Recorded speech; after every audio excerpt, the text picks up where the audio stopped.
Thanks for joining us today, everyone out there, and as we explore practical strategies for promoting wellbeing in secondary school communities. My name's Nicole Flatley and I'm a BU Education Consultant with the New South Wales Headspace Schools team, and I'm delighted to be joined by my colleague and friend Jo Homsi, Senior Clinical Consultant on our team.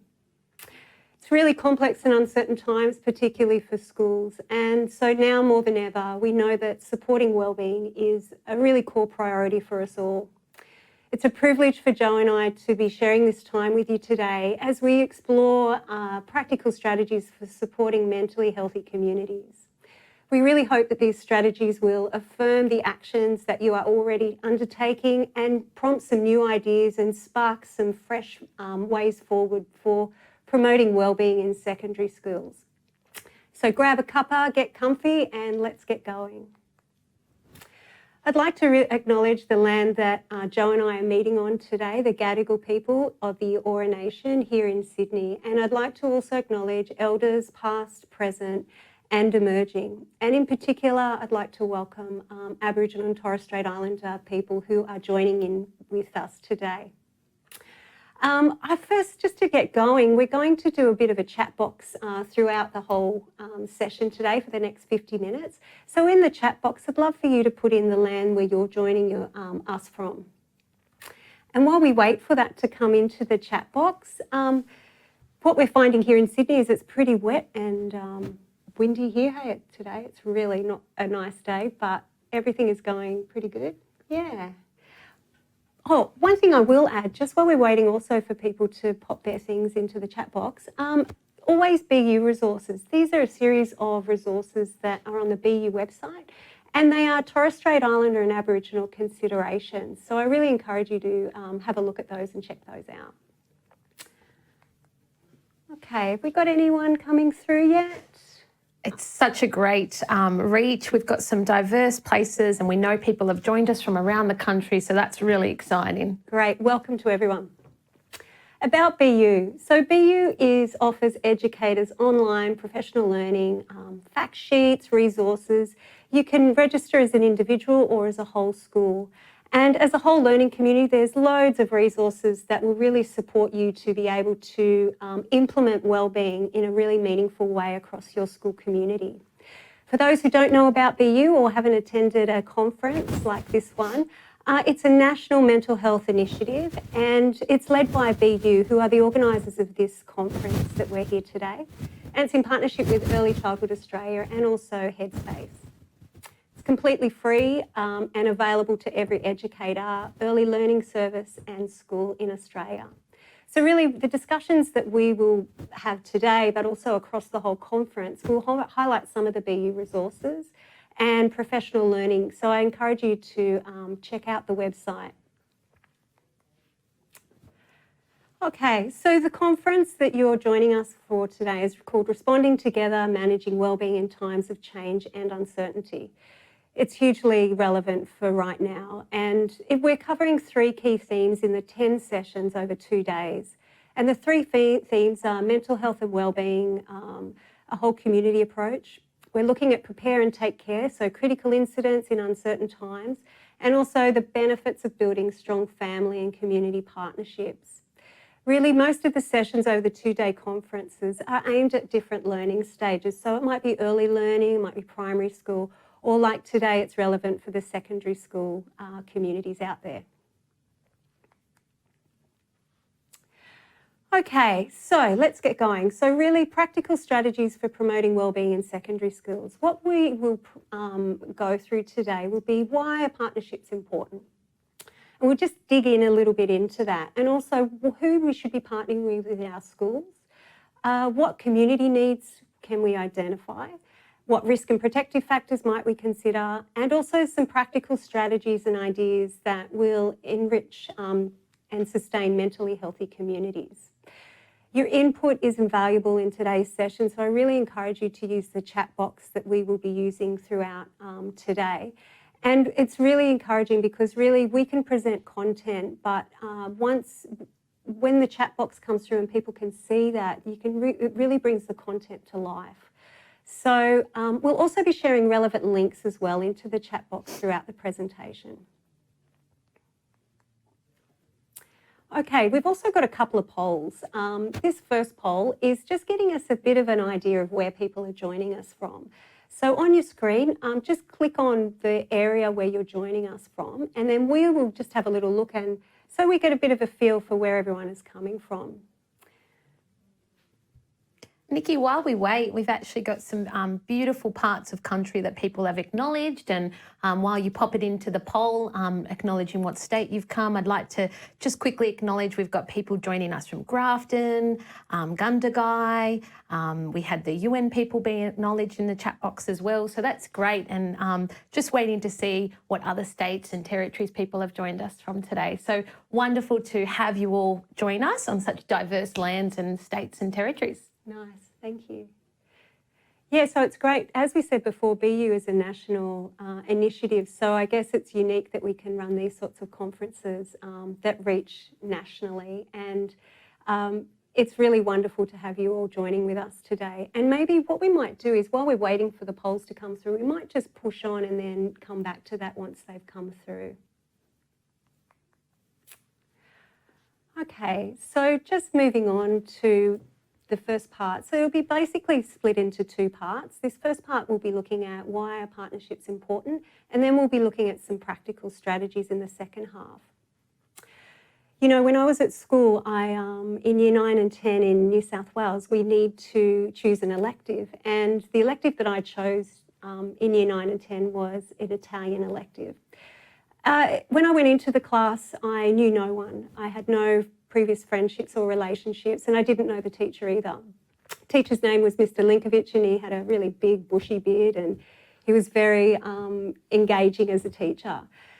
What happened over those next 2 years in the class was quite amazing. Now I look back in the context of thinking about partnerships, and Mr. Linkovich really encouraged us to bond together in a way and connect together in a way where we all felt safe, share. We were able to explore language, and really he did this in a context of fun as well. And by the end of that 2 years together, what we all were really great friends, and we really created strong partnerships. What Mr. Linkovich did in that class is he facilitated connections, and he facilitated an environment that really created a sense of belonging. And we know that belonging and connectedness is critical for mental health and wellbeing for all members of the community. And really, effective partnerships work on two levels. They work on the level of the broader mental health and wellbeing of your school communities. So it's like a ripple effect. I think when partnerships are strong, it really ripples out to the wider school community. It also enables wonderful interactions as well for young people to experience inclusive and respectful and honest relationships. It gives them an opportunity to practice those skills that they will need later in life. You know, there's three key aspects, I guess, with partnerships that are good to know about. Partnerships are really key to strengthening the protective factors available for each young person. So what this does is this can really offset some risk factors, which we'll talk about a little bit later on.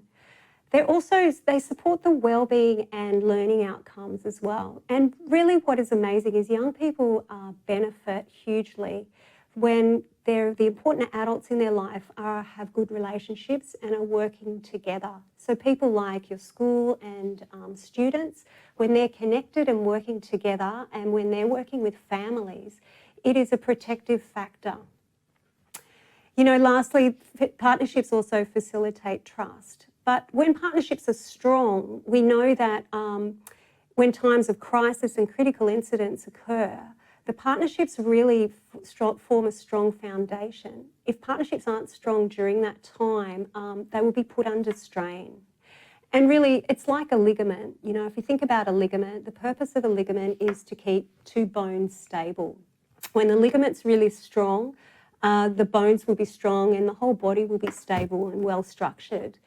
When the ligament is under strain, the whole body then is also under strain. And connections and partnerships is like that. The stronger the partnerships, the more stable an environment will be. And really, in terms of wellbeing, it will strengthen and help to structure wellbeing across your school community. And really, wellbeing outcomes in the end are life outcomes. for the young people we support, they're really linked to improved relationships, learning, creativity, social skills, such a range of things. So really partnering with our school community is really key to promoting positive mental health. Jo, have you got any further information on the polls yet, or we're still waiting for it to come through?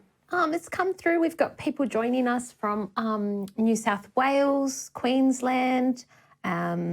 We've had ACT, Queensland, Tasmania. We've got reach and coverage in every single state and territory across the country. So it's so incredible that we've had so many of you joining us from your beautiful parts of Australia. Cool, great. Okay. So positive relationships. What you'll see on your screen is taken from Bronfenbrenner's ecological systems theory. So Bronfenbrenner believed that children and young people are affected by their surrounding environments. And as you can see, there's a bunch of layers. And each layer will influence on a young person's well-being. So in the closest layer, it's called the microsystem, and this is the young person's immediate environment. So it's things like their friends, their school, their parents. These are the primary influences in that young person's life. If we go out a layer, that group is called the mesosystem, and this is where extended family, sporting groups, family, friends also have an influence on young people's lives. And then you move out to the exosystem, which is the larger social system. So this is one where the young people aren't directly involved in, although they are greatly impacted by this group of people. So it's things like community connections, family employment, housing, all of that sort of thing. So in the recent COVID time, I know a lot of families have lost work. So what we know from that is that will directly impact on a young person's well-being. And then we move out to the macro system, which is the broader culture, context, all of the urban and rural influences, values, media, those sorts of things. So the purpose of this type of model really highlights the many influential aspects of well-being that are on young people. And really, I guess it also highlights that families are the first and most important influences in young people's development. I guess, how can you use this sort of model in wellbeing? And as we're talking about partnerships, how do we use this sort of model? Really, I guess what it highlights to me is that the individual is at the centre. So remembering that the importance of partnering with young people and really acknowledging their agency and their capacity to come up with these solutions for wellbeing challenges within your schools, and also how to build a mentally healthy community, because they're the generation that are the next leaders of our society. It's also, this model also highlights the importance of strong family connections.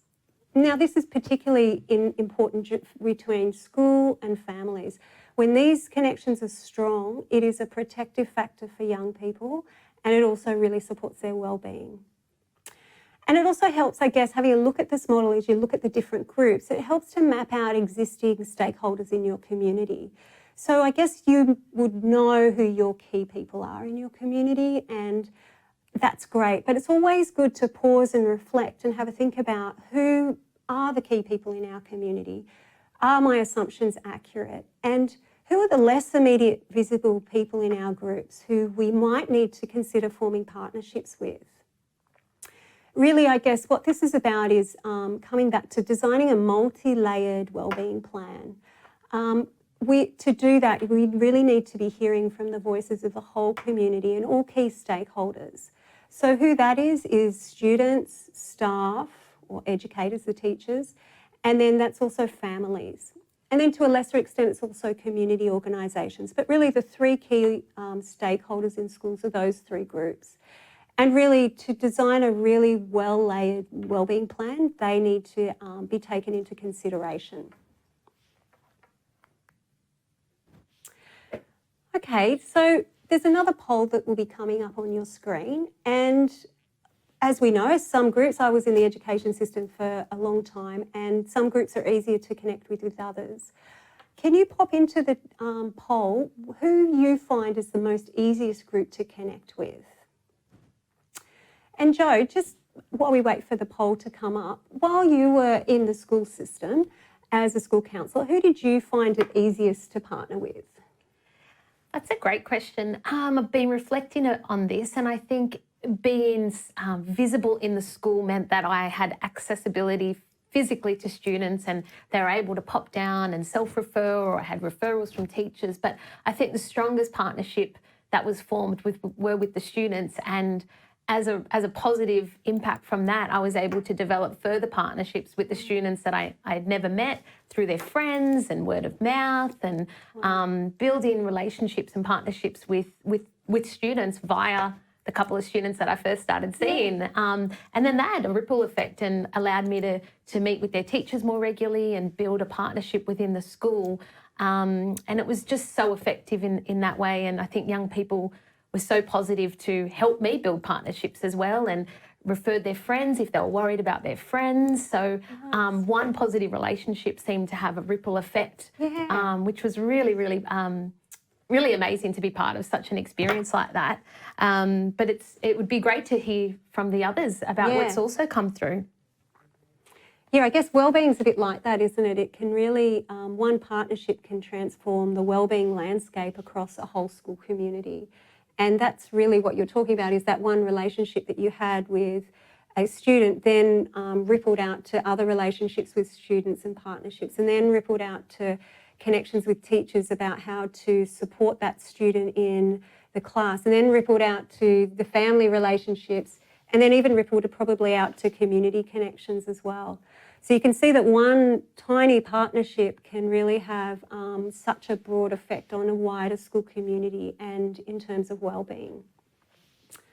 Have we got any coming through yet? Yeah, we've got a huge percentage coming through for students and staff. So really highlighting the elements that we talked about on that partnership and the ease that can happen while you're on site all together, I guess, and working together every day. So it's quite telling that families and community organisations perhaps take a little bit more time to develop those partnerships, and they can be formed from the existing ones, but it doesn't probably come with the same amount of ease as the people on site with us. Yeah, nice.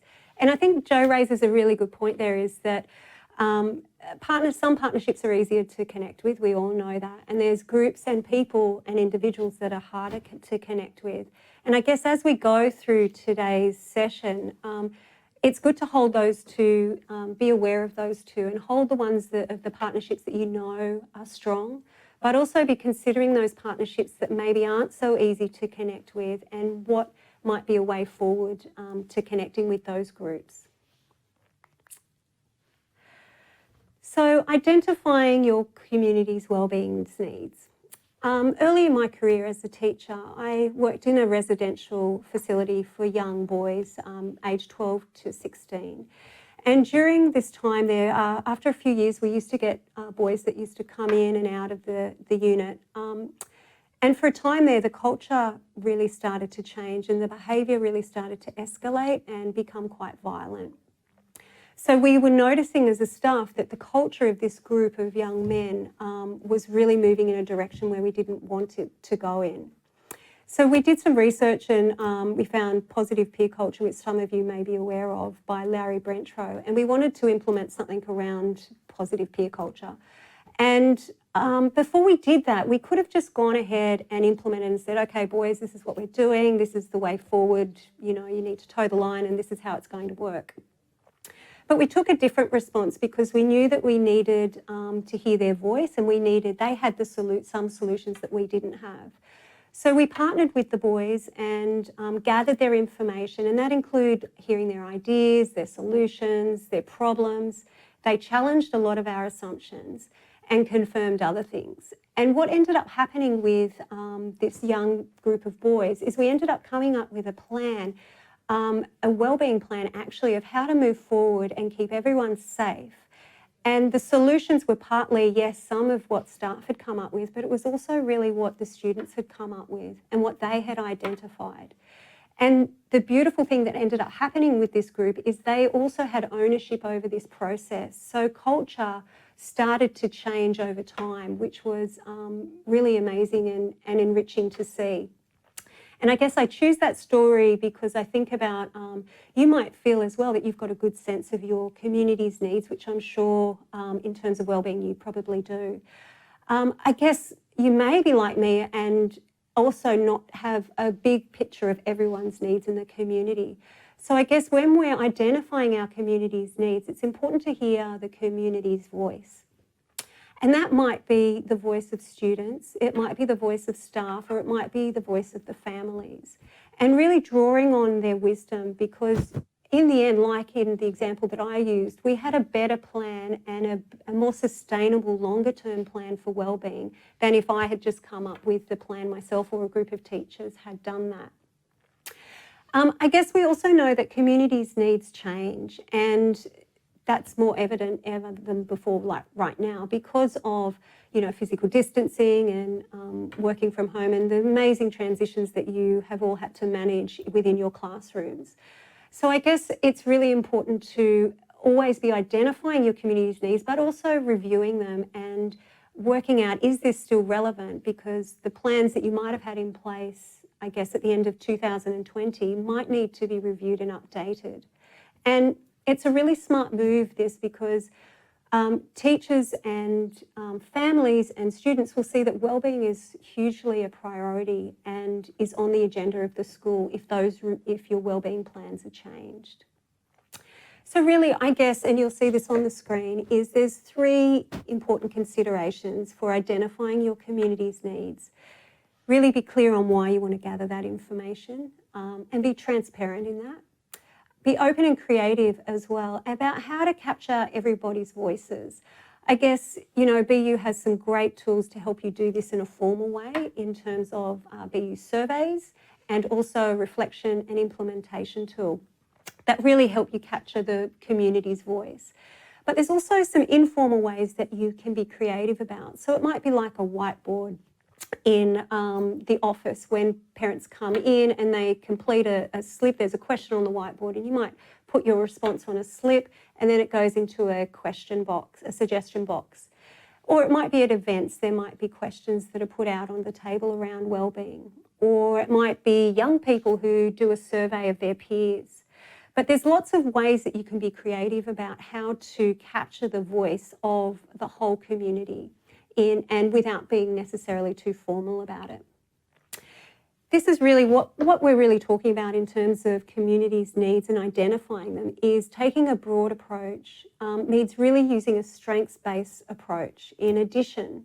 And what this will do is this will uncover the needs of the community, it'll uncover opportunities and also the interests. Now, I know the keynote speaker spoke about risk and protective factors, so I'll just give you a little bit more information around that. And then we're going to have a question in the chat box in the next minute or two. So right now, we're risk and protective factors. So what are they? They're positive and negative experiences in life that we all experience. And what happens is these influences and events are known as risk and protective factors. So for young people, risk factors can decrease the likelihood of a mental health issue developing. Protective factors, on the other hand, can decrease the likelihood of a mental health issue developing. And in addition to, they can build resilience and also at times address some of the risk factors. Now, this isn't prescriptive, this list isn't prescriptive, it's not going to determine the outcomes for any young person and it won't predict whether a mental health issue will or won't develop, because it's often a combination of factors that can really contribute to a mental health issue. Sometimes risk factors, I guess, result from isolated events, but really more often several risk factors are related to one another and it's their combined effect that can lead to issues. So, for example, you might have a difficult transition, a student might have a difficult transition to high school, coupled with poor connections, maybe there's been some sort of family breakdown. And this would mean that that young person is more vulnerable to developing a mental health issue. So really, I think the strength of this diagram is then being able to go, okay, what can we do within our school, within the scope of our role? What is within our, what can we control here? And really, for young people, like Mr. Linkovich teacher's class, like what we did in the residential setting that I used. It's about partnering with young people, and it's about creating environments where they feel connected and they feel that they belong. So over to you guys now. What risk and protective factors are relevant for your school community? So just have a look down that list and see if there's any that stand out to you that you think you could implement at your school, or you're already implementing, I'm sure. And just pop that into the chat box. Jo, have you got, being a senior clinical consultant with the BU team, have you had any experience around risk and protective factors, or any reflections on that? Yeah, I think I like to think of risk and protective factors sometimes sitting on an emotional scale in our mind and our body. And I think what my experience has been is when the risk factors are piled up for a young person, the school have been able to introduce and buffer out some of those risks with additional protective factors. So looking in the school community about what we can offer that child or that young person together to build resilience, to build recovery for whatever they're going through. And I think so many protective factors live within the school community. So many social, emotional relationships can be formed. We can build those partnerships externally. I think one of the best examples I can think of is when a young person's feeling isolated, and with the school counsellor you can build therapeutic strategies for social connection. But outside that therapy room, a young person can work with educators and the social groups that exist within the school to build connection with programs and initiatives that are already existing within the school. And I think that can be used at any point of the continuum. With risk factors, what I've seen is that they're out of our control.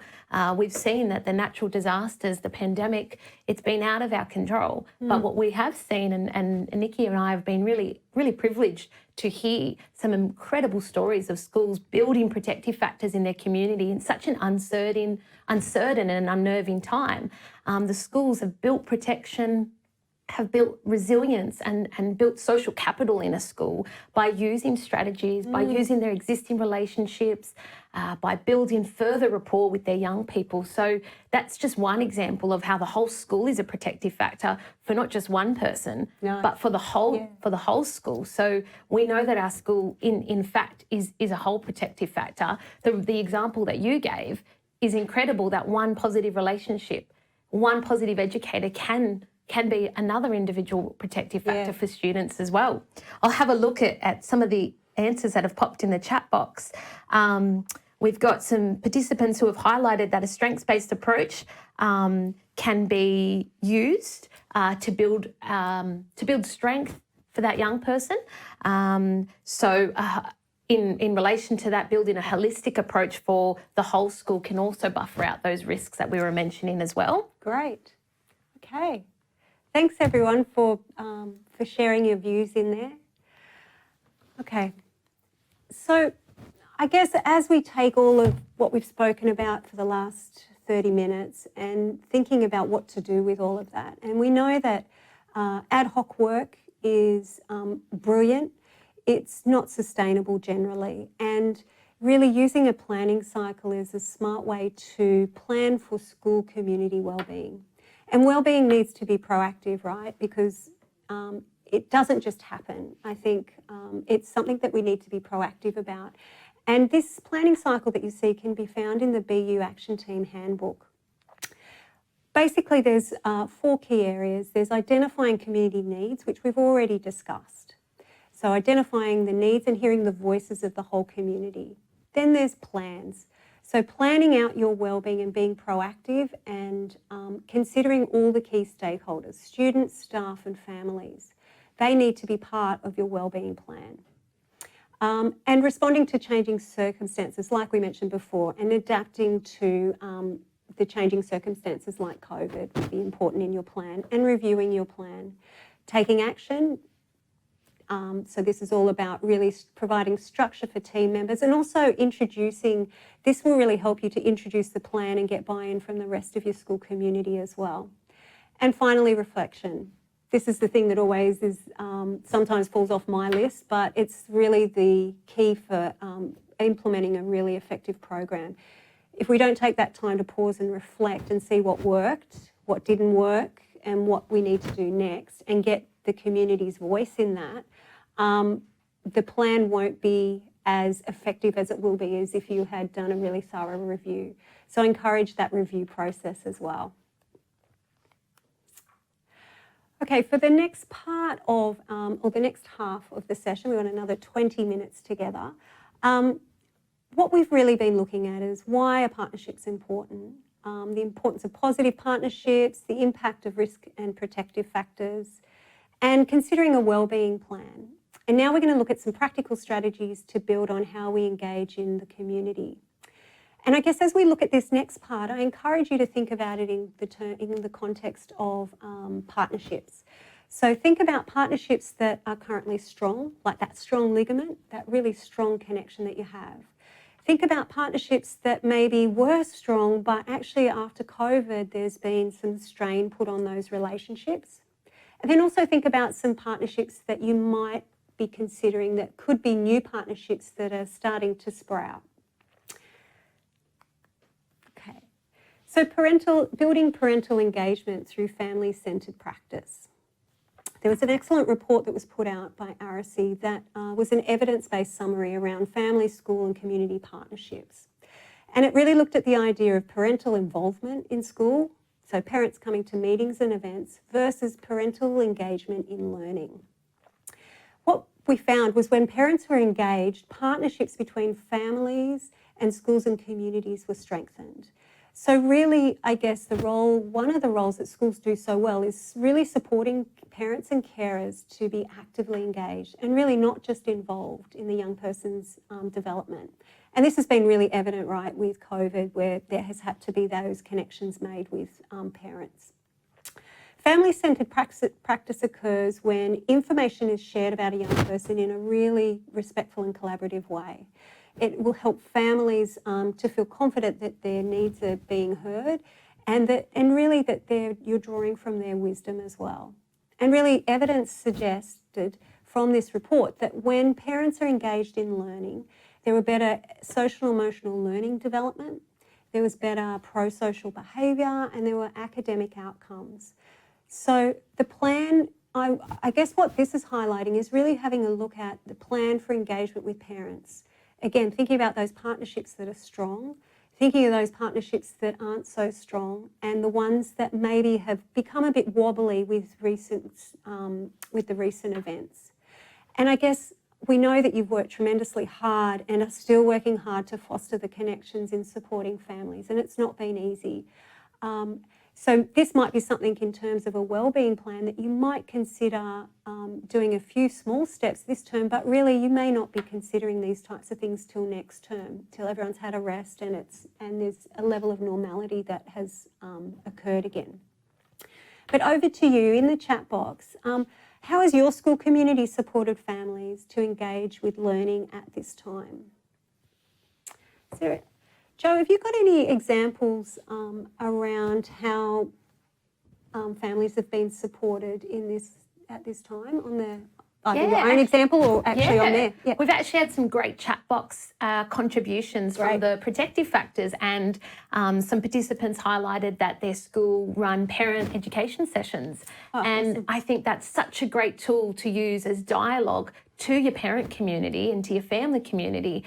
We know that we've seen in our work at BU, we've seen conversational blogs between staff, the school and the family. We've seen educators send links and professional learning opportunities for parent and family resources, things like emails and really creative ways of communicating with the family cohort has been really interesting, and I know I've learnt a lot from the schools and the creative ways that they've used. We know that dialogue is really positive to kind of engage with when there aren't so many risk factors present, and then we can kind of use that strength to use the same kind of protocol when we are concerned about a young person. We also had some really great contributions around at-risk young people, and that there was a participant that highlighted that every young person that's vulnerable has their own wellbeing plan that's revisited.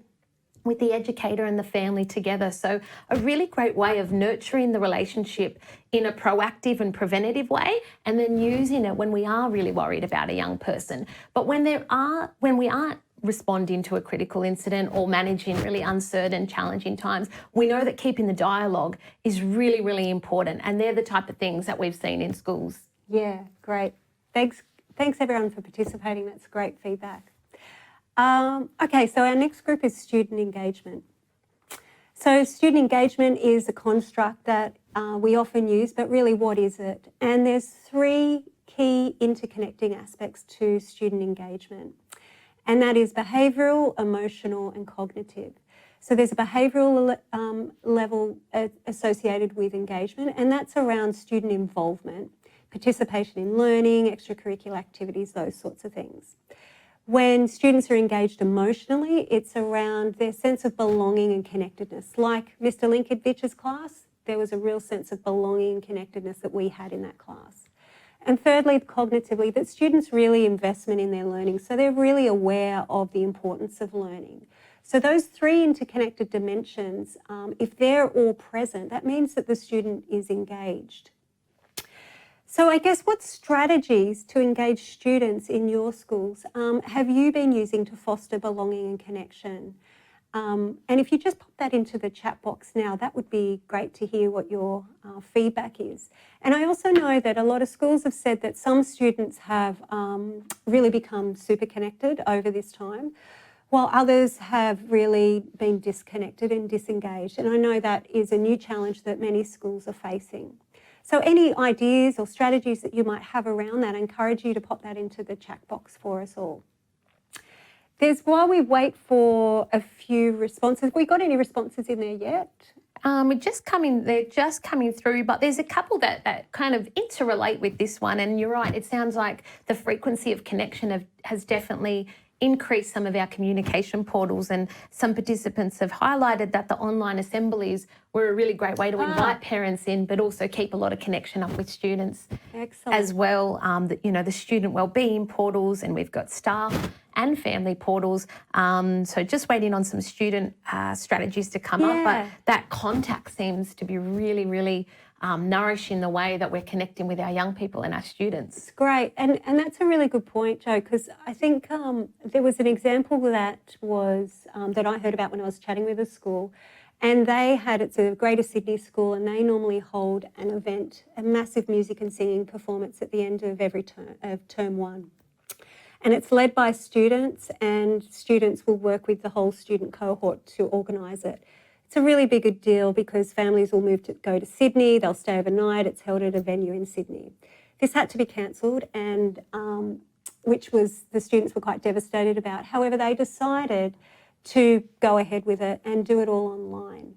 And so they worked out the logistics, which we all know online can be tricky, and they were also connecting with the younger students, and they rehearsed over Zoom. And what we really see with that example is the real cross-fertilisation of partnerships. So we see partnerships between students that maybe were friends, but also there's new partnerships that were developed in that time as well. Is there anything else there that suggests other ways that schools have been engaging with students? I think in relation to the climate that we have been in, a lot of digital contact using the emails and the portals and the blogs have come through quite a bit. Right. We've got a great question here that it would be great to spend some time unpacking, and someone's asked, how would you set up a wellbeing plan with a student? And I think that fits in really nicely with the partnerships in developing a wellbeing plan, and just wanted to highlight that by developing a wellbeing plan, you can create a roadmap to the external people you need to get involved for that young person. So we would encourage you to access some resources which we can send post this conference around developing a wellbeing plan with a young person. And the protective factor in that is working with the young person, letting them know you're developing this plan together, and inviting other people to contribute and to be part of it, and to call on those people when you need to work together is really important. We have had some great contributions come through in terms of the Zoom classes and scavenger hunts and playing great. trivia and using Zoom for academic learning, but also to use Zoom for that social and engaging fun interaction as well. We've had some other strategies come through, like hosting a whole day dedicated to wellbeing, even if it is online, sending the young people links and apps and things that they can enjoy while promoting wellbeing in remote learning. Lovely. Sounds great. Doing an amazing job out there with a really tricky time. The next section that we're looking at is community sector partnership and collaboration.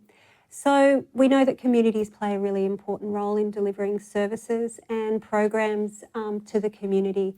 And we know when schools partner with community organisations, it's twofold. Students and families and even schools can access services. And it's like a softer entry point for families to be able to access services in the community. But it's also twofold. On the flip side, when students get involved in community organisations, it then really it affects it helps them to contribute to their community, and it will really benefit all the partners involved. So I think really, is there any community organisations that you are involved with that your school collaborates with that are worth a mention to share with the chat box? And while we're waiting for that, there's a great one that I'll mention that's called it's by Women's Community Shelters. It's in Sydney. And it's a community organisation that focus on domestic violence and homelessness with women. And it's called the Walk the Talk program.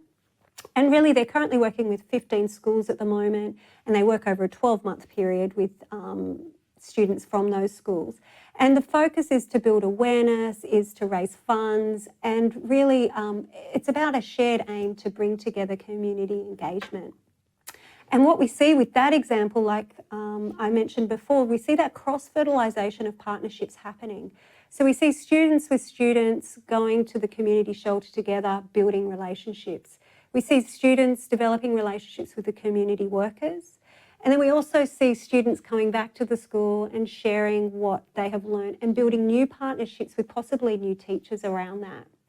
And then they also then go home, don't they, and share what they learnt in the community. So you can see, again, one simple program can really develop partnerships in a really meaningful way.